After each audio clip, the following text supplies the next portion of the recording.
여러분 안녕하십니까? 광주 MBC 뉴스투데이 시작합니다. 먼저 오늘의 주요 뉴스부터 전해드립니다. 올여름 광주에서 열리는 세계 수영대회 개폐회식은 빛과 평화의 메시지를 세계에 전달하는 내용으로 구성됩니다. 첨단 롯데 쇼핑몰 입점 저지에 나선 시민단체와 지역 상인들이 광산구청장에게 쇼핑몰 허가 반대 의사를 전달했습니다. 광주시와 현대차의 합작공장을 설립하기 위한 투자 유치가 본격적으로 시작됐습니다.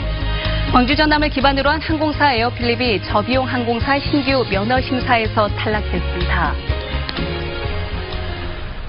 국제 경기대회의 가장 큰 볼거리 중에 하나는 개최 도시의 역사와 문화를 표현하는 개회식과 폐회식입니다. 올해 광주에서 열리는 세계 수영선수권대회 개폐회식은 어떤 모습일지 그 밑그림이 공개됐습니다. 김인정 기자가 전해드립니다. 선사시대부터 르네상스, 근대로 이어지는 헝가리 역사가 홀로그램으로 순화집니다. 다뉴브강의 야경을 배경으로 헝가리의 과거와 현재, 미래를 담아낸 부다페스트 국제수영대회 개회식입니다. A versenyzőknek pedig sportszerű küzdelmet kívánok. A Nemzetközi Úszószövetség 17. világbajnokságát megnyitom. 광주에서 펼쳐지는 개폐회식은 수영대회 주무대인 광주여대 유니버시아드 체육관과 광주의 상징 중 하나인 국립아시아문화전당에서 각각 치러집니다. 큰 키워드는 빛, 물, 그리고 예술. 개회식에서는 광주의 어린이들이 5.18 민주화운동 성지인 민주광장 분수대로 전 세계의 물을 가져와 광주의 빛으로 치유한 뒤 수영대회장에서 평화로 솟구치게 하는 드라마가 100분간 펼쳐집니다. 폐회식에서는 국악과 현대무용을 섞은 과감한 연출로 남도 예술의 얼을 선보입니다.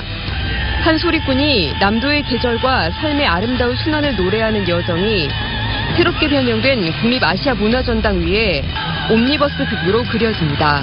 지구적인 주제, 수영, 체육, 그다음에 광주적 주제를 가지고 개회식을 하면은 폐회식만큼은 남도의 풍류 문화예술로 풀고 싶어요. 북한이 참여할 경우엔 행사가 더 풍성해집니다. 평양 교예단 참여가 성사될 경우 세계적 수준의 북한 측 플라잉 공연과 남과 북이 하나 되어 전 세계인 앞에서 평화의 노래를 부르는 모습 등이 연출될 수 있습니다. 이루어진다면은 남북 평화 음악제라든가 그다음에 전야제로서 우리가 콘서트를 지금 생각하고 있습니다. 900여 명의 출연진이 꾸며가게 될 개폐회식은 광주 시민과 광주 출신 예술가들의 참여를 통해 시민이 주인공인 도시 광주를 세계에 보여주게 될 전망입니다.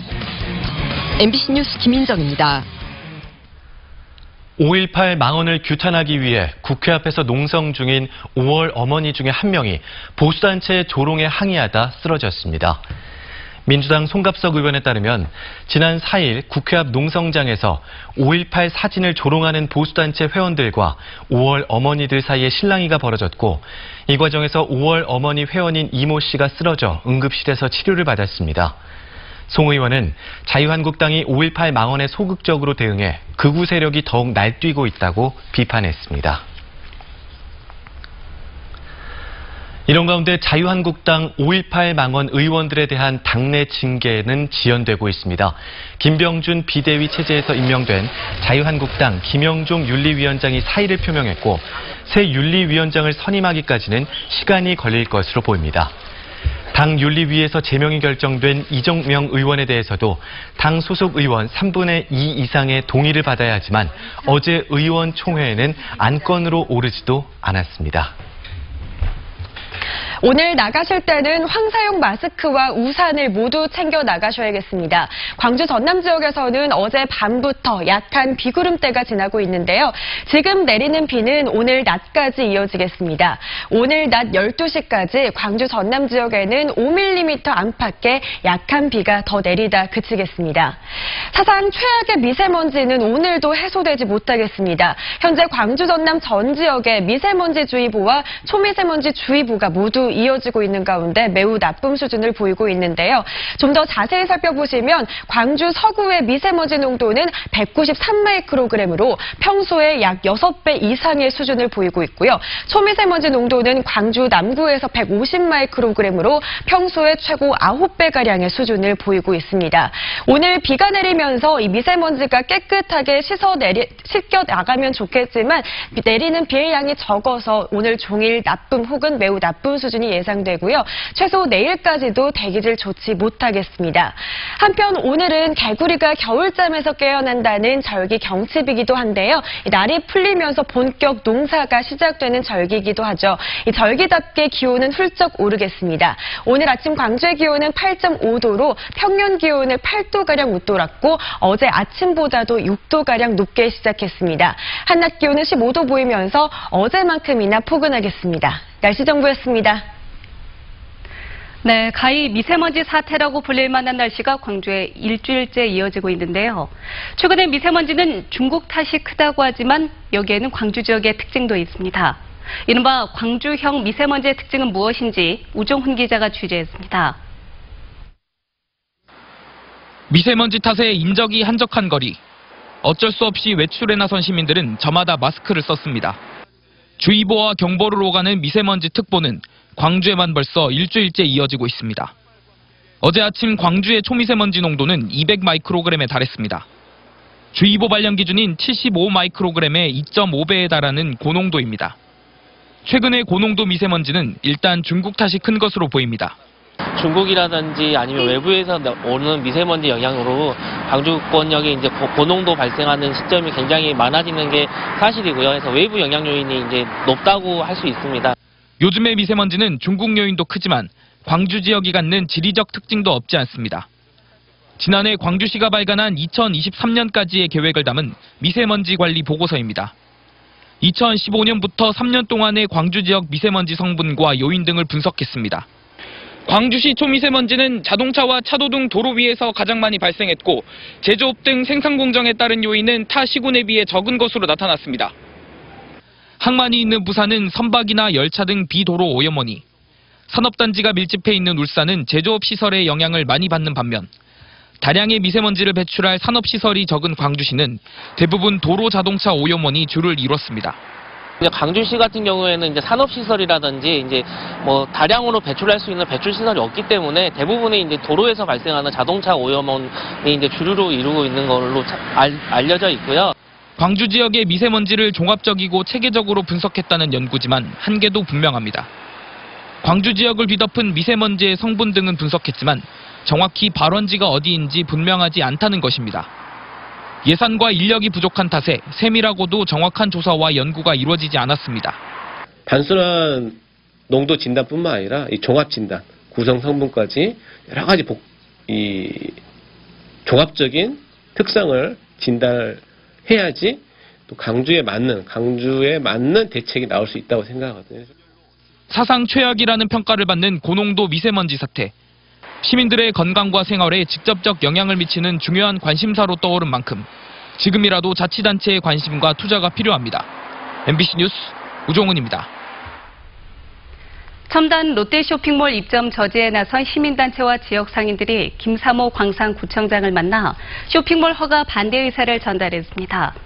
첨단 롯데 쇼핑몰 입점 저지 공동대책위는 쌍암동 롯데슈퍼 부지에 복합 쇼핑몰을 포함한 49층짜리 주상복합 건물이 들어서면 골목 상권이 붕괴될 것이라며 건축 허가를 내주지 말라고 김사모 구청장에게 촉구했습니다. 영광 한빛원전 취수구에서 일해왔던 비정규직 노동자들이 하루아침에 대량 해고됐다며 대책 마련을 요구했습니다. 민주노총 공공연대 노조 영광지회는 한수원이 취수구 정비업체를 교체하는 과정에 21명의 노동자가 고용이 승계되지 않아 하루아침에 해고됐다며 이는 정부의 공공부문 정규직 전환 방침에도 어긋나는 일인 만큼 한수원이 책임지고 노동자들을 직접 고용해야 한다고 주장했습니다. 광주형 일자리 사업을 위한 투자법인 설립에 속도가 붙을 것으로 보입니다. 투자 유치 주관사가 선정돼 본격적으로 투자자 모집에 들어갑니다. 이 소식 정용욱 기자가 전해드립니다. 현대차와 투자협약을 체결한 지 한 달여 만에 합작법인 설립을 위한 투자유치 주관사로 3일 회계법인이 선정됐습니다. 투자유치 주관사는 완성차 공장 합작법인 설립을 앞두고 투자자 모집을 위한 사업계획을 구체화하는 역할을 맡게 됩니다. 이미 서울 강남에 투자유치 사무소가 마련돼 다각적인 투자유치 활동이 시작됐습니다. 자동차 부품업체, 건설업체, 그리고 지역 산업계, 그리고 공공기관, 그리고 기타 채무적 투자자 등 이 잠재적 투자 유치 대상을 폭넓게 검토를 하고 있습니다. 앞으로 잠재적 투자자들에게 편지 발송이나 개별 접촉 등을 통해 구체적인 수익 창출 방안을 제시한 뒤 투자를 유도한다는 계획입니다. 완성차 공장 합작법인이 시민과 함께하는 기업이 될 수 있도록 시민 투자 방안도 마련됩니다. 현재로선 투자 유치 전망이 밝습니다. 지역 기업을 대표하는 광주 상인은 물론 지역 노동계도 투자 유치에 적극 협력하겠다고 밝히고 있기 때문입니다. 합작법인의 자본금은 총 7천억 원으로 광주시와 현대차가 부담하는 1,120억 원만 확실할 뿐 나머지 자본금은 투자 유치를 통해 확보해야 합니다. 따라서 올해 상반기 법인 설립과 하반기 공장 착공이라는 목표 달성을 위해선 투자 유치에 속도가 필요한 시점입니다. MBC 뉴스 정용욱입니다. 광주 전남을 기반으로 한 항공사 에어필립이 저비용 항공사 신규 면허 심사에서 탈락했습니다. 국토교통부는 신규 면허를 신청한 항공사 4곳 중에 에어필립을 제외한 3개 항공사에 항공 운송 면허를 발급하기로 했다고 밝혔습니다. 오너의 구속 등으로 운영난에 빠진 에어필립은 면허 취득을 조건으로 한 750억 원의 투자 유치도 사실상 무산됨에 따라 경영난이 심해질 것으로 보입니다. 국립아시아문화전당이 가상현실과 증강현실 등 첨단 기술을 접목한 새로운 전시 프로그램을 오늘부터 무료로 공개합니다. 아시아문화전당은 별도의 장비 없이 우주의 탄생과 생명의 진화를 가상현실로 체험할 수 있는 코스모스, 우주의 시공간을 거닐다라는 전시 프로그램을 문화창조원에서 선보인다고 밝혔습니다. 또 인도네시아 전통 가옥을 VR로 체험할 수 있는 전시가 열리고 어린이 문화원에서는 아시아의 랜드마크를 리모콘 자동차를 이용해 가상으로 체험할 수 있는 마블러스 아시아가 오늘 개막합니다.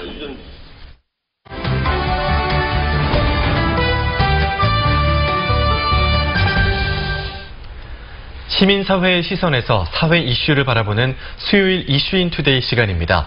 사립 유치원 단체 한국유치원 총연합회가 개학 연기 투쟁을 철회했지만 그 파장이 이어지고 있습니다. 네, 한유총이 개학 연기만 철회했을 뿐 유치원 3법 등에 여전히 반대 입장이어서 갈등의 씨앗은 남아있는 셈인데요.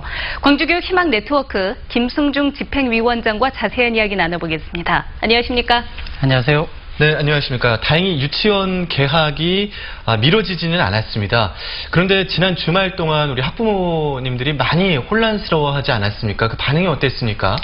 예, 일단은 개학 연기가 철회되어서 매우 좀 다행이라는 생각이 들고요. 학부모들 입장에서는 정말 혼돈의 주말이었습니다. 네. 어떻게 해야 될지 모르는 상황 속에서 아이들의 돌봄부터 여러 가지로 좀 걱정이 많았던 주말이었던 것 같습니다. 알겠습니다. 한때는 한유총 광주지회가 가장 강경한 입장이다 이런 이야기가 있었는데 그런데 또 가장 먼저 철회 입장을 밝히기도 했잖아요. 왜 그런 건가요? 예, 아마도 지난 박용진 국회의원으로 시작한 사립유치원 비리가 국민들로부터 알려졌어요. 네. 이제 그 와중에 이제 시교육청이 교육청에 좀 집중 감사가 있었습니다. 사립유치원에 대해서 집중 감사 중에 여러 가지 적법한 감사를 좀 방해하는 행동이나 이런 것들이 있었어요. 그래서 유치원으로 교육청이 검찰 고발 등의 갈등이 있었습니다. 아마 이거에 대한 불만의 연장선상이지 않았나 싶은 생각이 들고요. 이걸 통해서 시교육청을 좀 압박하자. 라는 그런 생각도 좀 있었던 것 같습니다. 그리고 시민들도 아시다시피 시의회 의장이 교육청 앞에 농성장을 방문을 했어요. 이러한 신호들이 약간 어설픈 중재 이런 부적절한 신호를 주기 때문에 이렇게 좀 강하게 나왔다는 생각이 들고요. 네. 그리고 또 어찌됐건 가장 먼저 철회를 했습니다. 다행스럽게. 그동안 한유총을 비롯한 일부 사립유치원들이 많은 주장들을 했어요. 근데 그런 주장들이 사실 전혀 국민들에게 먹혀들지 않았습니다. 네. 그래서 결국 이런 극단적인 선택까지 한 것 같은데 결국은 시민들이 가만히 있을 수가 없죠. 결국은 그렇죠. 싸늘한 국민들의 여론 때문에 결국은 접을 수밖에 없었다는 생각이 들고, 물론 정부나 뭐 광주시교육청의 좀 일관되고 좀 명확한 입장, 이것도 좀 한몫했다고 봅니다. 네. 그런데 사립 유치원 원장들은 지금도 그 사유재산권을 보장하라는 주장을 굽히지 않고 있습니다. 이에 대해서는 어떻게 보고 계십니까? 먼저 좀 사실 확인을 먼저 좀 명확히 할 게 있는데요. 유치원은 유아교육을 위해 유아교육법에 따라 설립 운영되는 학교입니다. 비영리 교육기관이고요. 네. 그래서 설립할 때부터 설립자들도 그 부분을 잘 알고 설립을 했습니다. 네. 그런데 그들이 주장하는 사유재산권이라는 것이 아까 말했던 건물이나 토지 같은 경우를 말하는데요. 지금도 가끔 그 폐원되는 경우가 있는데 정당한 절차 폐원됐을 경우에는 설립자에게 다시 귀속되기도 합니다. 네. 그리고 뭐 누리과정 지원비 등 각종 국가 지원금, 학부모 부담금 등을 좀 더 투명하게 하기 위해서 에듀파인 도입을 그 정부가 권하고 있는데요. 예. 마치 이게 도입이 되면 이러한 토지나 건물을 국가한테 빼앗긴다. 네. 이처럼 국민들을 좀 호도하는 경우가 있습니다. 네. 그래서 이미 설립부터 운영까지 교육기관으로서 뭐 취득세든 소득세든 재산세든 각종 세금 면제나 혜택을 좀 누리고 있는 상황입니다. 예. 약 국가 2조 원, 뭐 유치원 한 개 유치원을 따지면 5억 원 정도 되는데 유치원 하나당 5억 원이요? 예, 그렇습니다.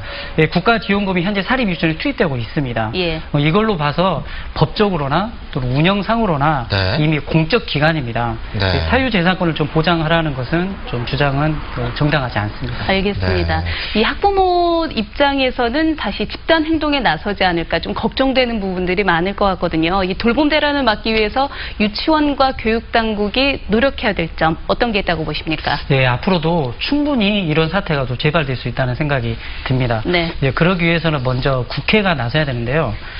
사립유치원의 공공성과 투명성, 그다음에 아이들의 안전한 먹거리 등을 좀 확보하기 위해서 흔히 말하는 유아교육법 3법, 유치원 3법이라고 그러죠. 네. 유아교육법, 사립학교법, 그다음 학교급식법을 말합니다. 빨리 이 법이 개정돼야 할 것이고요. 그리고 이제 자유한국당에서 이게 현재 굉장히 좀 어려움에 처해 있는데 좀 3월 안에 이번 기회에 3월 안에 빨리 개정되었으면 좋겠다는 생각이 들고 정부와 교육 당국도 이번 기회에 사립 유치원에 대한 좀 지도 감독을 좀 강화를 해야 된다. 그래서 뭐 소일고 애양권 고치는 과오를 좀 줄여야 되겠고요. 그리고 문재인 정부도 약속을 했지만 네. 국공립 유치원 확대가 좀 시급히 필요해서 유아교육에 대한 국가 책무성을 좀 높일 필요가 있습니다. 뭐 유치원도 이번 기회에 정부의 정책에 이러한 공적 책임 강화에 좀 적극 협조를 했으면 좋겠습니다. 네, 또 얼마 전 여론조사에서 보니까 우리 국민들이 국공립 유치원 확대 찬성으로 한 80%의 그렇습니다. 비율이 나왔더라고요.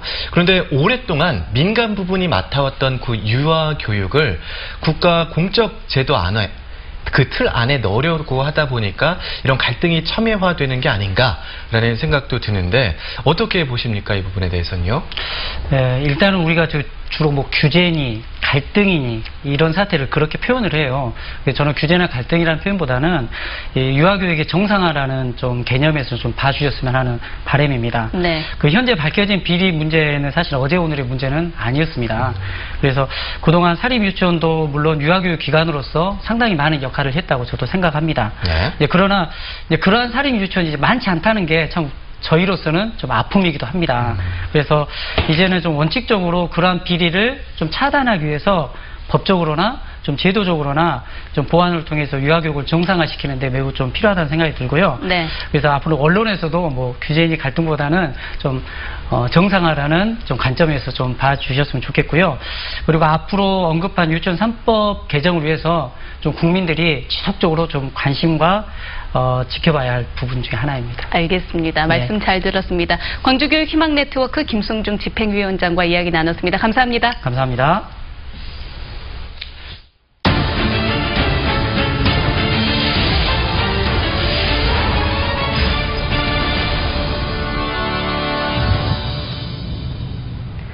어제 새벽 광주 대인시장에서 불이 났습니다. 가게가 문을 열기 전이 새벽에 불이 났고 점포들도 다닥다닥 붙어 있어서 자칫 큰 불로 번질 수 있었는데요. 상인들의 초동 대처가 빛을 발했습니다. 보도에 남궁호 기자입니다. 소방관들이 시장 점포에 난 불을 향해 연신 물을 뿌리고 옆 가게로 불이 번지는 것을 막기 위해 애를 씁니다. 광주 대인시장에서 불이 난 건 새벽 6시 반쯤. 시장이 본격적으로 문을 열기 전인 새벽 시간에 난 불이라 큰 불로 이어질 수 있었습니다. 하지만 점포 곳곳에 설치된 소화기 덕분에 큰 불로 이어지는 것은 막을 수 있었습니다. 상인으로 보이는 남성 2명이 소화기를 들고 다급하게 달려가고 두 사람이 소화기로 불을 끄는 사이 다른 사람들은 점포 곳곳에 있는 소화기를 가져다 전달합니다. 신고를 받은 소방대원들이 곧바로 도착했고 불은 20여 분 만에 진화됐습니다. 점포 6곳이 불에 타거나 그을렸지만 더 크게 번지는 것은 막았습니다. 점포에 설치된 소화기와 상인들의 발빠른 대처 덕분입니다. 이제 막 상인들 다 나와서 소화기로 일단은 소화기로 소방차 오기 전에 소화기로 했죠. 전통시장 상인들이 소화기를 이용해 불을 끈 건 이뿐만이 아닙니다. 지난해 여름 광주 양동시장에 화재가 났을 때도 상인들이 시장 곳곳에 설치된 소화기로 불을 껐습니다. 보이는 눈 높이가 점포에 각각 눈 높이에 비치가 되어 있습니다. 그러면은 어떤 상인도 바로 그 소화기를 이렇게 소화기를 가지고 끌 수 있게. 낡은 건물이 다닥다닥 붙어 있어서 자칫하면 대형 화재로 이어질 수 있는 전통시장. 상인들의 용기와 소화기 덕분에 큰 불을 막을 수 있었습니다. MBC 뉴스 남궁옥입니다.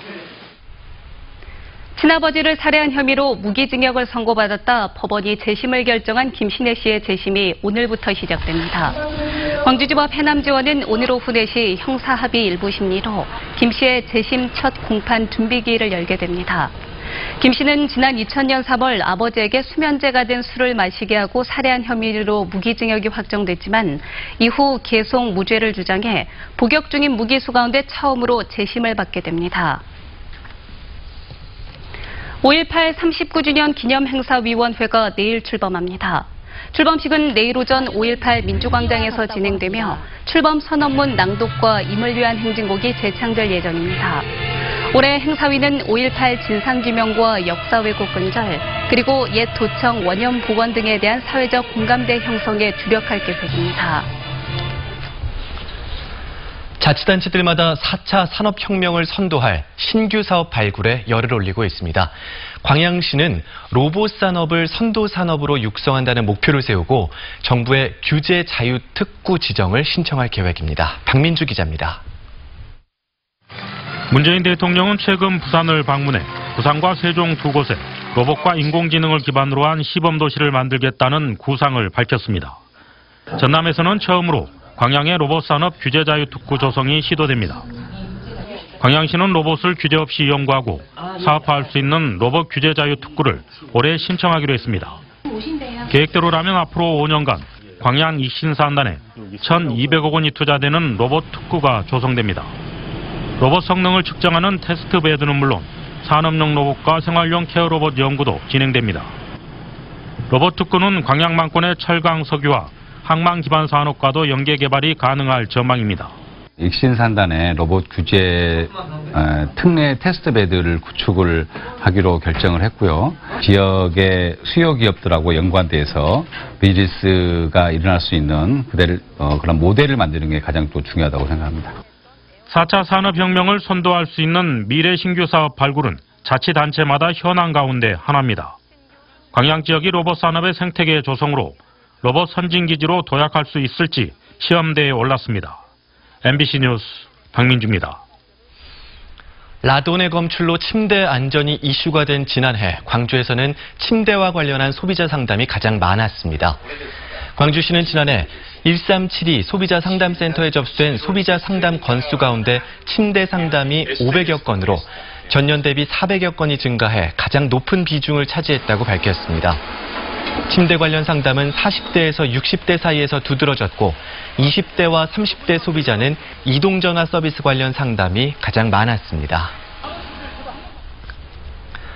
전라남도 선거관리위원회 신임 위원장으로 최인규 광주고등법원 수석부장판사가 선출됐습니다. 신임 최인규 위원장은 오는 13일 실시되는 제2회 전국 동시조합장 선거에서 돈선거 근절 등 준법 선거 정착을 최우선 과제로 삼고 업무에 임해달라고 당부했습니다.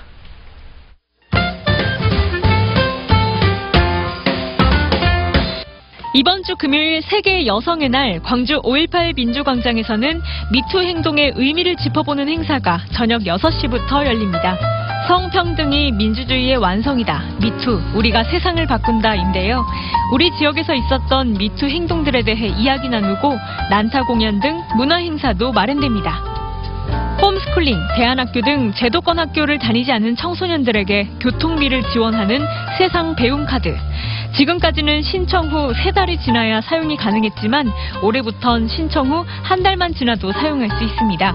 만 9세부터 12세는 월 3만 원, 만 13세부터 18세는 월 5만 원을 지원받을 수 있는데요. 해당 청소년이 각 자치구 학교 밖 청소년 지원센터에서 신청하면 지원받을 수 있습니다. 행복과 부귀영화를 상징하는 모란이 도자기에 피었습니다. 박형금 초대전 모란의 향기를 담다가 오늘부터 광주 화정동 유갤러리에서 열리는데요. 꽃을 주제로 국내외를 오가며 활동 중인 박형금 작가가 전통적인 모란꽃 패턴을 현대적인 감각으로 재해석한 도예 작품들을 선보입니다. 고전주의부터 현대음악까지 다양하고 폭넓은 레퍼토리를 선보이는 카메라타 전남 오케스트라가 내일 오후 7시 30분 전남대학교 민주마루 무대에 오릅니다. 프라하의 봄을 부제로 한국 가곡 강 건너 봄오드, 모차르트 교향곡 프라하 등을 들려줍니다.